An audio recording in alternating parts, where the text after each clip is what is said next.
organization called Salam, yeah? Okay. So it stands for sharing affection, love and mercy. Oh, yeah. Okay. Doesn't it mean peace? Yeah, Salam it means does mean peace, peace. but what it stands for, each letter, sharing affection, love and mercy. Salam, S-A-L-A-M, yeah? You can see it. Yes, got it. See it? Do you see it?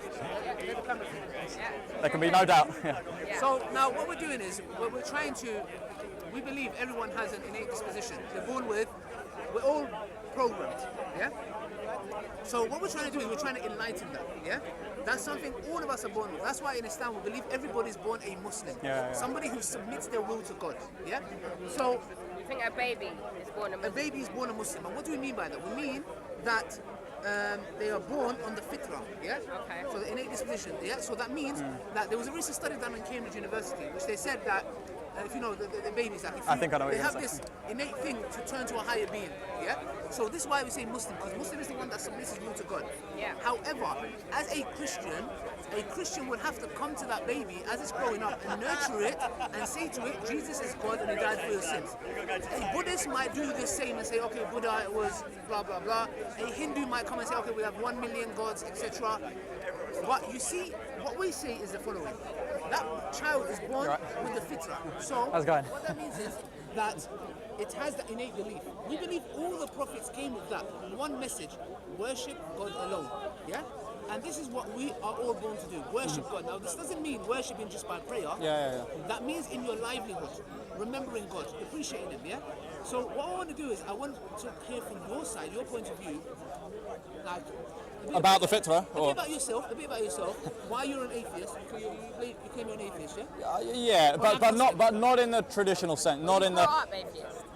I wasn't really brought up in it. I was brought up in a sort of kind of semi-Christian. No, not even Christian. It's difficult to. It's boring. Never mind. But like, I'm not. Most atheists I find to be quite irritating. Really, they're sort of the type that kind of blue-haired Marxist freaks on campus just trying to get free speech censored. I don't want to be associated with them, to be honest with you. So, yeah, sure. I think you can be an agnostic and an atheist, to be honest, because one's a claim to knowledge and one is a claim to belief.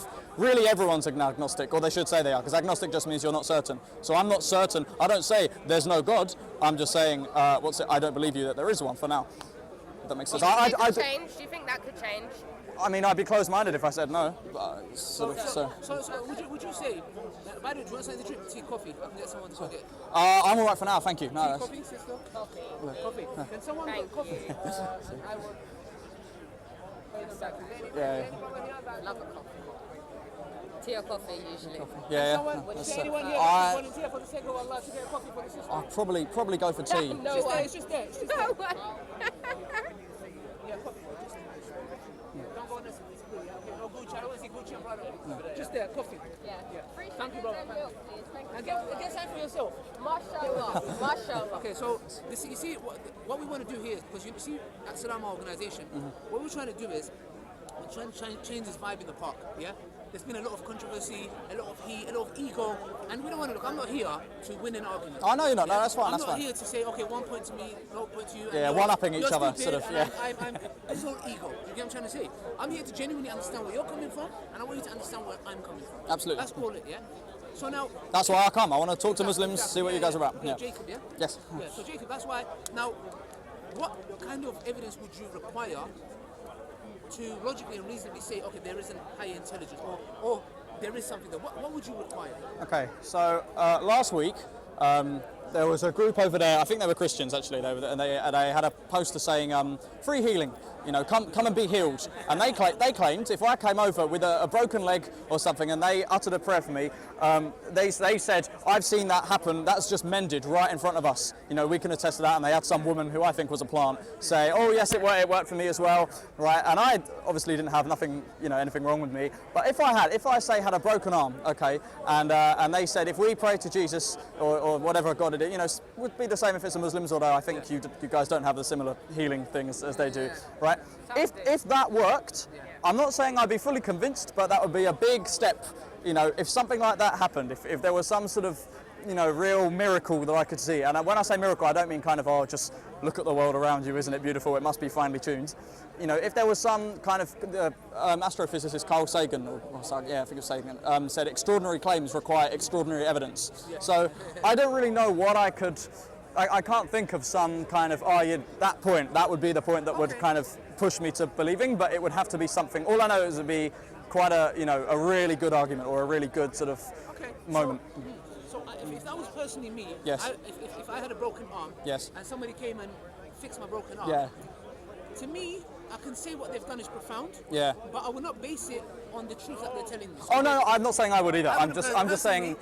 But it changes from person to person, yeah. Now in Islam, people think like they look at certain religions and think, okay, that's how Islam is.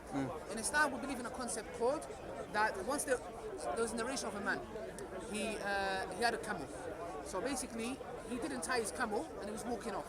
So if I'm not mistaken, I think one of the companions of the Prophet, peace be upon him, said to him, "Why are you not tying your camel?" He said, "I have my trust in God." Yeah. He said, "Look, tie your camel and then put your trust in God." So what that shows us, what we learn from that is that I need to take action. I can't say, I'm looking for a job, I'm going to stay at home and job will come to me. Offer will come to me.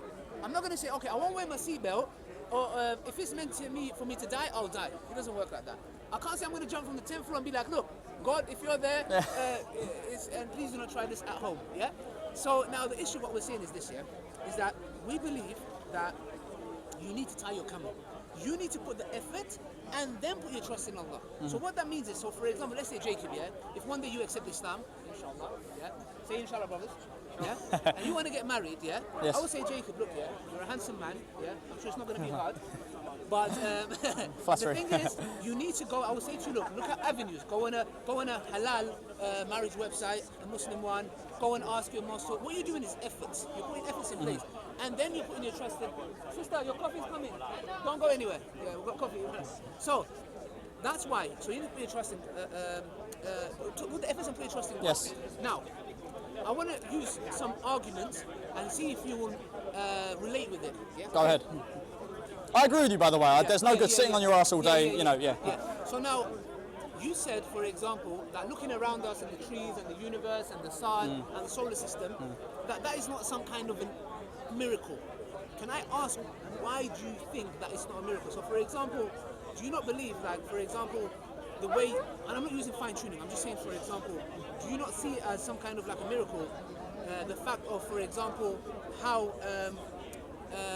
when between couples, intercourse happens, and that sperm, yes, the semen, that semen has some kind of rationality, some kind of consciousness, awareness, that he knows where to go. And for example, goes to the mother's I wouldn't call it consciousness, but yes, sure. Okay, so the question I need to ask is, how is it that the way we're designed, male and female, the organs, yeah, for example, when they meet in marriage, hopefully, and then, for example, that whole process of the ejaculation, and that whole process of the sperm swimming to the egg, and from the egg, it takes time to grow, and then, for example, the mother to give birth, obviously there has to be some kind of liquid that has to come out from that part, otherwise, do you get what I'm trying to say? Yes. And then the baby is born, and then mother's breast has the milk.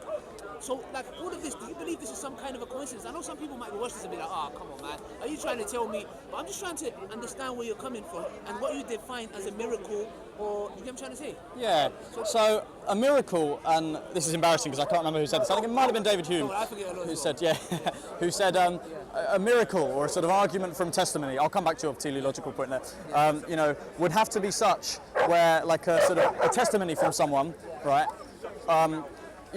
it would have to be, the circumstances by which their testimony would not be true would have to be even more miraculous than if their argument, their miraculous experience were actually true. So their,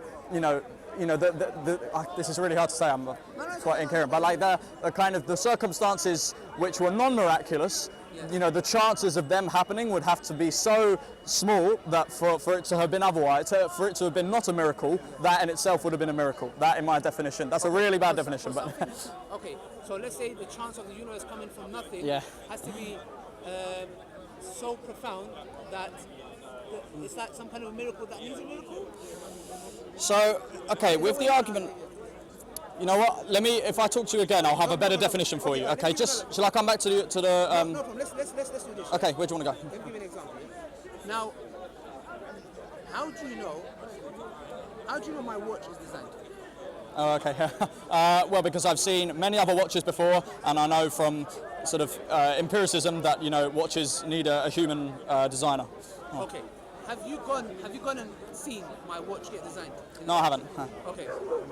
So then, can I say from the get-go, you believe that my watch is designed, even though you have not gone and seen it get designed yourself? Your watch, personally, no. Yes, you could say that. Okay, but let's say all the other watches. Have you gone to the factory yourself and seen it? No, of course not. Okay.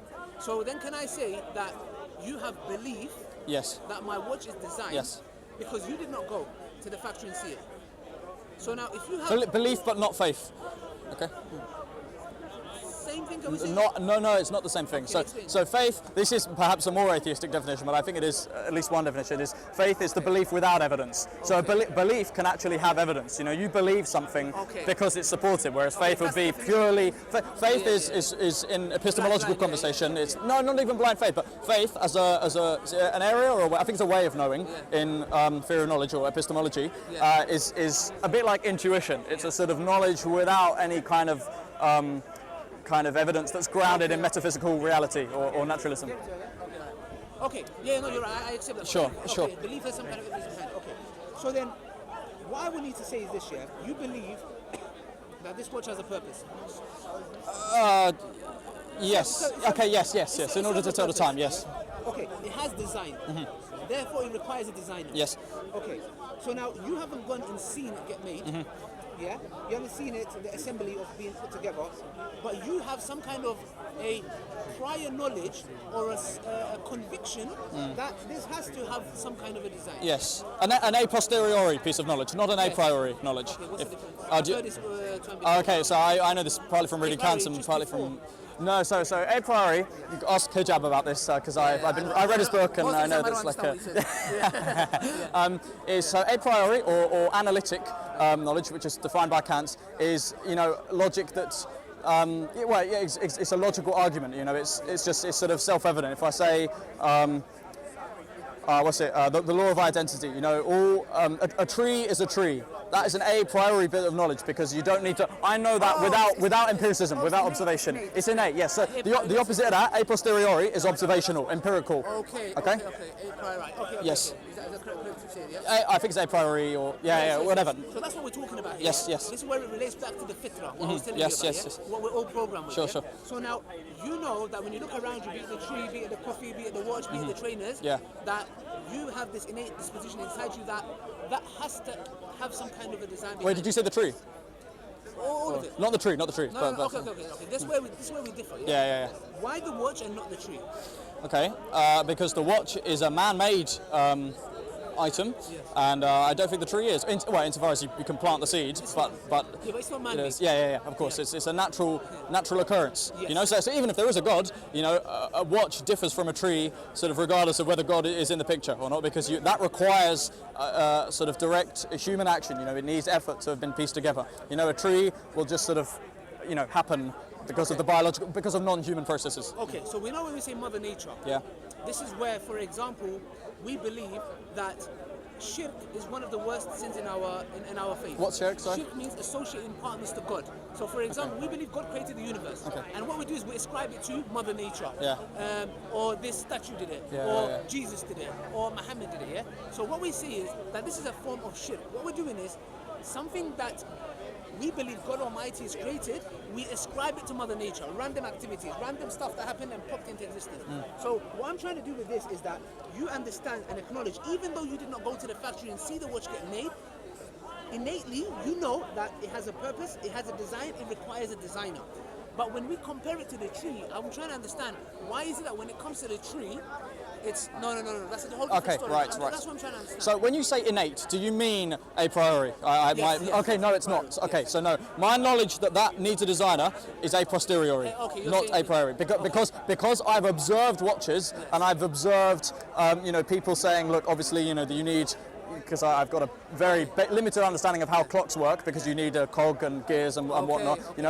I know that we need all that. It's not innate. It's not something that I would just know. Priori.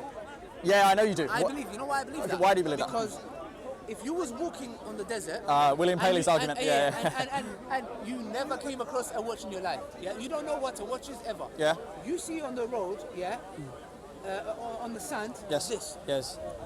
You're not going to say, okay, I do not believe this is a cause, I do not believe this is design because I have never seen such thing like it before.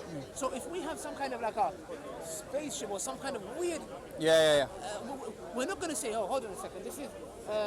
It can be, for example, that I'm seeing things, but we're going to say, okay. Let's assume you're not hallucinating. Yes. Let's assume I'm not hallucinating. I don't smoke weed. Yes. And Good for you. I don't think anyone should. So you're going to come a priori using that. Okay. You're going to say, hold on a second. There must have been some kind of cause. That's why I believe it's a priori, not what's the other one called? A posteriori. Posteriori, as in posterior, meaning behind. You know. Sounds like it's a mouthful. Don't worry. Yeah. Right. So can I tell you why I think so? That's an argument made by William Paley, who made it before Darwin. I know you guys, you probably don't believe in evolution, but this was before Darwin came up with his theory of natural selection. And William Paley's teleological argument, the blind watch, sorry, not the blind watchmaker. That's a book. The watchmaker argument. Yeah. That's now the blind watchmaker is a book by Richard Dawkins, but the watchmaker argument is what you're saying. Do you know why he's wrong? Okay, you're saying if you come across a watch, right, and say you're part of some kind of primitive tribe, you know, you've never had any contact with any sort of civilized, technologically advanced peoples, okay, you're saying if you encountered a watch, having never encountered a watch or any other kind of technology before, that you would still innately believe that that had a designer. I disagree with you. If you've had no experience of technology before, I don't think you can safely say that you would instantly know that has a designer. I would say you do. You know why? Because either you have few options. Either created itself, it came from nothing, or it was created. Well, no, but you might think it was naturally occurring.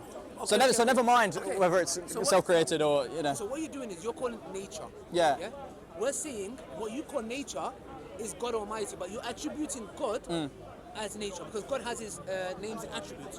What you're doing is you're saying, okay, that's random events. That's what I'm trying to come to. I'm trying to come to the beginning of the universe. Sure. So but I'm just saying, sorry, finish. Sorry, Jacob, So when we come to the universe, it's the same thing, We have two arguments, We have the Kalam cosmological argument, and we have the new argument, the contingency. I'll come to those if you like. But just, I'm saying with the watch, I'm saying you can't know that maybe there is some tree on your island, you haven't explored the island, that produces these bizarre looking fruits that looks, you know, it's got a strap and it's got a face and it's got numbers and hands that move. Maybe that fell from a tree and you just don't know. That's not a problem. It still requires that there was some kind of a cause and design behind it. Okay, but then you're going cosmological, then you're abandoning the teleological argument. There's the argument from design. I am, but what our atheist friends do is they divorce them. They'll say, okay, this is man-made, the tree isn't, so you can't compare the two. Okay, and I'm saying, why can't I? Because has a purpose, is designed, requires a designer. Yeah.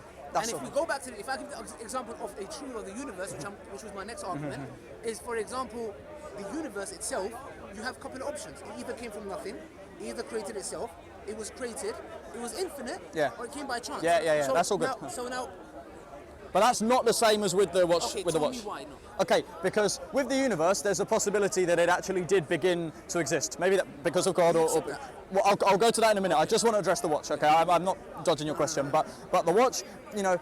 Okay, it began to exist in the sense that it began when it was pieced together, but the matter that comprises it still existed before. Okay, so really, you know, the argument, you can just trace it further about, okay, but what created that bit of metal, and take it back to the beginning of the universe, and then you're just talking about the universe. But the watch itself, you cannot actually say for certainty that it's designed if you've never come across such a sort of design, technological We can say it's designed, but the materials to make it did not appear from nothing because it was there from within the nature. Yeah, it was there from within nature. I just don't think you can say. I think if you were, you know, like I said, if you've never seen a watch before and you didn't even know what a kind of clock or any device was, I don't think you would think that's designed. I think you would think.